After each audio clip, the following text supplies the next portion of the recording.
Аудио үзүүлж байна. Хэрв та бэлэн бол чихвч хийцүү.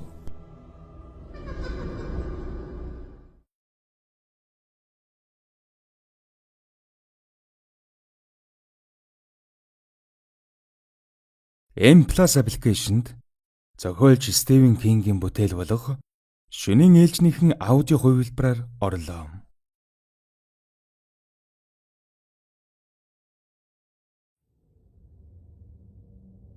2017 онд би анх Архангай аймгаас оюутан болоод хот орж билээ.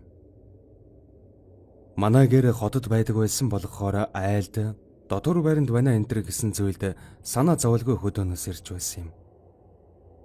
Тэгээд удалгүй код станч орж анх оюутан болсон хүн найзууд байхгүй хэцүү байдаг байлаа. Хэд өнөгөөс ангийнхантайгаа додонсож танилцаж найзууд болцгоолоо. Хин хэнийгэн сайн мэдэхгүй найзууд 6-7 охтууд бөөнөрөө нэг ууцгааж танилцахар боллоо. Хичээл ороод удаагүй байсан ч хэлэхөө баахан л мөнгөтэй оюутан байлаа. Тэгээд хүмүүсийн өгсөн мөнгөөр тансаглалаа да.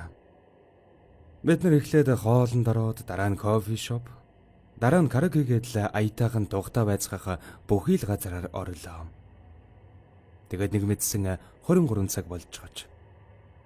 Тэгсэн манай нэг найз маань буудалд орж хонцрохой хямдхан аятайхан руу н орж хөзөр энтер тоглонгоо юм ууцгаая гэд санал болголоо. Бид нэр 6-7 явж байсан чи бүгдээрээ ч тгий гэдэл сургуулийнхаа хажуухан Жокви нэг буудалд орвоо. Тухайн үед бид нэр 21 хүрээгүй болохоор айгаад л юу гих бол гэдэл арай овортой царайтайгаа төрүүлж оруулсан юм. Орсон чинь нэг ах эгч хоёр зурагт хараад сууж байсан гэсэн. Өрөө байна уу ихчээ гэсэн чинь хэдүүлээ юм гэж асуусан байгаа юм. Тэгэхтэн зургуулаа гэсэн чинь тийм олон хүн оруулахгүй. Тэглэж өрөө байхгүй гээд уцаарлаад унлаа шүү. Тэгсэн манай найз "Ана бид нар дандаа огтуд байгаамаа. Гуйж на ихчээ. Ээж авда худлаа хэлээд гараад ирцгээсэн. Одоо яаж харах вэ?" гээд л гуйж гарч өглөө. Тэгсэн ах эгч хоёр хоорондоо бийлүүгэн сөрхий гарснаа за та хэдэг эмэгтэй хүүхдүүд юм гэж бодоод нэг өрөөнд оруулъя. Дараа нь ийм тийм болоод бид нэр хариу үзэхгүй шүү. Гэхдээ бид нэр зүгээрээ ах ямар ч асуудалгүй окей гэдэл бөөм баяр. Тэгээд л өрөөнийх нь мөнгө хэдгэлээ гэдэл уухандаас орж үлээ. Тухайн үед бид нар чинь бөөм баяр хөөр болчихсон. Өнөө ахыг дагаад л араас нь явлаа. Тэгэж яваад хоёр давхарт нь гараад л хамгийн болонд нэг цоожтой өрөө байна. Өнөөхийн цоожиг нь онгоолгоод л "За миний дүүнэр энд орцгоочих. Цонхгүй зүгээр үсттэй" гэсэн юм. Дүүнэр гаднаас нь битүүлээд яжчихсан юм. Гэхдээ бид нэр зүгээр ахаа гээд л орцгоолоо. Тэгээд л ороод гэрэлээ асаасан чинь нэг л тийм бүдэгхэн жаахан хүйтэн дөрөө байсан.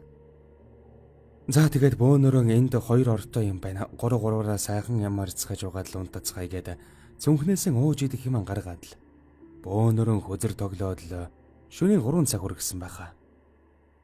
Бөөндөө жаахан халаад л унтцгаах юм болоод орондоо орцгоолоо. Тэгээд удаагүй байж байтал манай нэг найз орилоод л босоод ирсэн юм. Бид нар гайхаад яава ив гэдэл өндөгөд гарсан. Манай найз ойлаад л тэрийг харж ийнэ гэсэн юм. Бид бүр зүрх амаар гарахаа шахсан.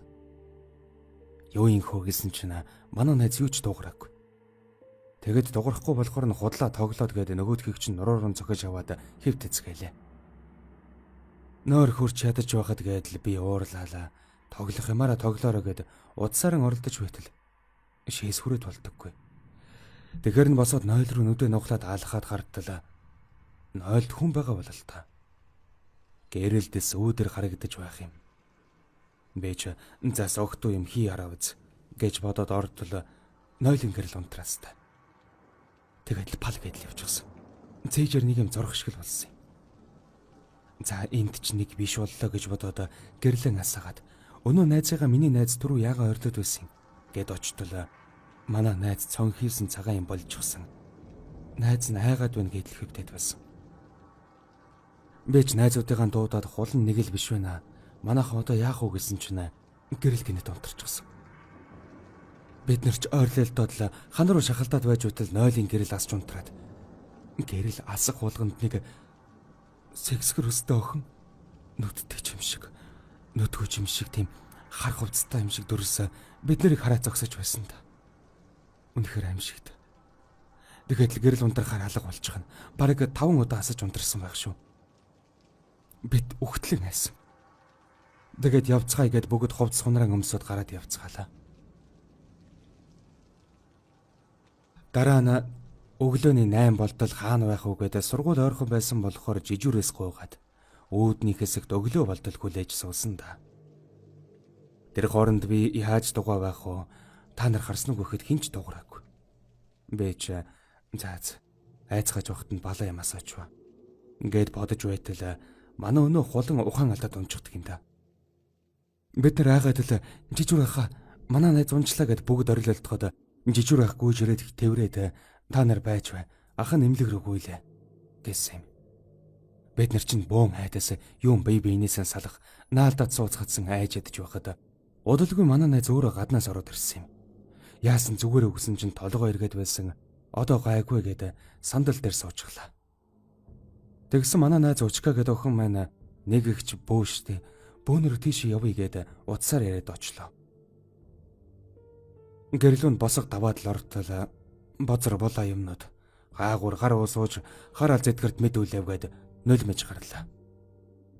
Би ч шижиг хүрээд би ярд загнаад гараад явчихлаа. Тэгтэл манай найз хуланг наашаасуу гэхтэн тоогоогүй гэсэн. Тэгсэн сүнс хөвөлж хож. Сүнс нь өөр газар тэнэд явж байна. Царайг нь гараж. Хууга цагаан. Танаа найз удахгүй эрэлгийн ил чинь одод руу илгээх нь. Танаа найзыг удахгүй эрэлгийн ил чинь одод руу илгээх нь.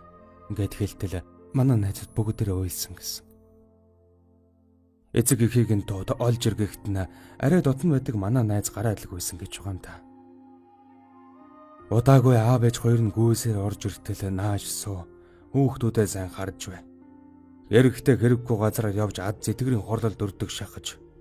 Гэхдээ юу болсон юм бэ? Та тодорхой хэлээч. Манай хүүхэд хичээлээ хийгээд найзынтай хонлоо гэж хэлсэн юм. Нэг гадар хондгүй худлаа ярьдгүй болохоор зөвшөөрч гисэн. Ингэж байна. Тэгэхэд бөө ихч энэ хүүхдүүд буруу газарт очсон байна.